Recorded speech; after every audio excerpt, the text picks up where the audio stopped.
ये कहानी है दो दोस्तों की। दो दोस्त जो एक बहुत बड़ी शूज मैन्युफैक्चरिंग कंपनी में काम करते थे।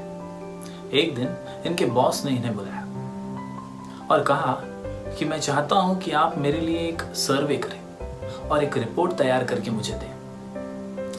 कंपनी चाहती है कि वो इन्वेस्टमेंट करें और एक नई शूज मैन्युफैक्चरिंग फैक्ट्री शुरू करें।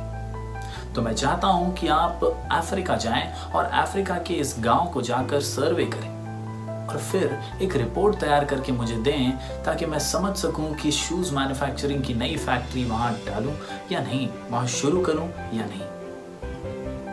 ये बात सुनकर दोनों दोस्तों के चेहरे पर अलग हाव भाव थे, अलग एक्सप्रेशंस थे। पहला दोस्त सोच रहा था, कमाल की बात है, इतने एम्प्लॉइज एम्प्लॉयज में से बॉस ने मुझे चुना इस काम के लिए। कमाल का नसीब है मेरा। जबकि दूसरी तरफ जो दूसरा दोस्त था ये सोच रहा था कि क्या पंगा है यार, बॉस हर बार ऊट पटांग चीजों के लिए मुझे क्यों चुन लेता है। मन ही मन वो अपने नसीब को कोस रहा था और साथ ही साथ बॉस को गालियां दे रहा था। बहरहाल दोनों दोस्त फाइनली अफ्रीका पहुंचे, उस गांव में पहुंचे और सर्वे की शुरुआत की। जो निराश और हताश दोस्त था, जो गुस्से में था कि उसे क्यों चुना गया इस काम के लिए, उसने जल्दी से सर्वे को कंप्लीट किया और तुरंत बॉस को ईमेल करके रिपोर्ट भेज दी। और उसने रिपोर्ट में लिखा, boss, this trip is disgusting, it is worst and useless, waste of time, because यहाँ के लोग तो शूज पहनते ही नहीं हैं। जी हाँ, गरीबी से भरा हुआ ये गांव और यहाँ पर फैक्ट्री डालना बहुत ही वेस्ट ऑफ टाइम है, वेस्ट ऑफ मनी है, वेस्ट ऑफ एनर्जी है और इसीलिए यहाँ फैक्ट्री डालने का निर्णय बेवकूफ़ी हो सकता है। दूसरी तरफ जो पहला दोस्त था, जो आशावादी था, जो पॉजिटिव सोच रहा था और बहुत खुश था कि उसे अफ्रीका आने का मौका मिला, उसे एक्सप्लोर करने का मौका मिला, उसने पूरी ईमानदारी से सर्वे किया और सर्वे कंप्लीट करने के बाद उसने भी अपने बॉस को ईमेल किया। उसकी रिपोर्ट में उसने लिखा, boss, this trip is wonderful, it is a big opportunity for our company because the people over here don't wear shoes. जी हाँ दोस्तों, उसने भी मेल में यही लिखा कि यहाँ के लोग शूज पहनते ही नहीं है, लेकिन इसीलिए ये हमारी कंपनी के लिए अपॉर्चुनिटी है। जी हाँ दोस्तों, मॉरल ऑफ द स्टोरी बहुत सिंपल है। सीढ़ियाँ वही हैं, बस किसी के लिए वो ऊपर जाती हैं तो किसी के लिए नीचे आती हैं।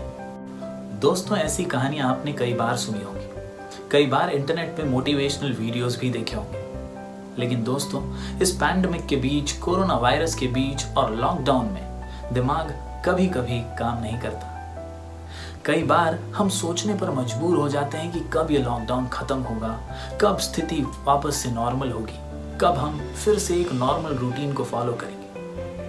दोस्तों, हमारा दिमाग जो है इस वक्त दो भेड़ियों की जंग के बीच फंसा हुआ है। जी हाँ दोस्तों, एक भेड़िया जो बहुत ही अच्छा और पॉजिटिव थॉट्स लेकर हमारे बीच आ रहा है, जो हमें कह रहा है कि इसे अपॉर्चुनिटी की तरह लें, इसमें स्किल डेवलपमेंट करें, इसमें ट्रेनिंग लें और इस समय का सदुपयोग करें। और दूसरा जो कॉन्स्टेंटली हमें नेगेटिविटी दिखा रहा है, वो कॉन्स्टेंटली हमें कह रहा है कि यार ये लॉकडाउन, ये कोरोना वायरस कब ठीक होगा, कब वैक्सीन आएगी, कब लॉकडाउन खत्म होगा, बहुत सारी नेगेटिविटी हमारे दिमाग में डाल रहा है।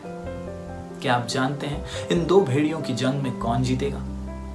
जी हाँ दोस्तों, वही जीतेगा जिसे आप पालेंगे, जिसे आप खाना खिलाएंगे। जी हाँ दोस्तों, ये भेड़िए सिर्फ आपके दिमाग की उपज है। जिताना किसे है ये आपके ऊपर है। आप किसे बड़ा बनाना चाहते हैं ये आपके ऊपर है। दोस्तों, जब भी आप असमंजस में हैं, प्रॉब्लम्स में हैं, कंफ्यूजन में हैं, तो अपने आप से एक सवाल पूछिए, do you have a problem in life? जवाब आएगा यस या तो नो। अगर यस आएगा तो अपने आप से पूछिए, can I do something about it? Can I solve the problem? If yes, then why worry? If no, then things are not in your control. Why worry? जी हाँ दोस्तों, किसी ने बहुत खूब कहा है, वाई वरी।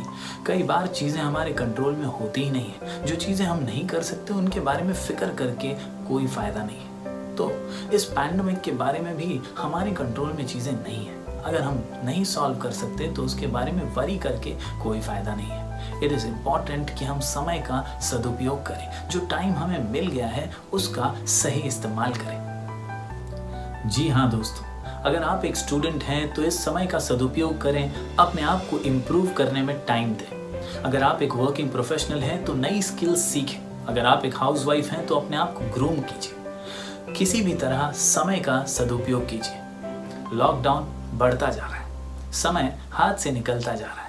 अब इसे कैसे इस्तेमाल करना है यह आप बेहतर जानते हैं। मैं तो सिर्फ इतना कहूँगा कि नज़र को बदलो तो नज़ारे बदलेंगे, सोच को बदलो तो सितारे बदलेंगे। कश्तियाँ बदलने की ज़रूरत नहीं मेरे दोस्त, बस दिशाओं को बदलो तो किनारे बदलेंगे।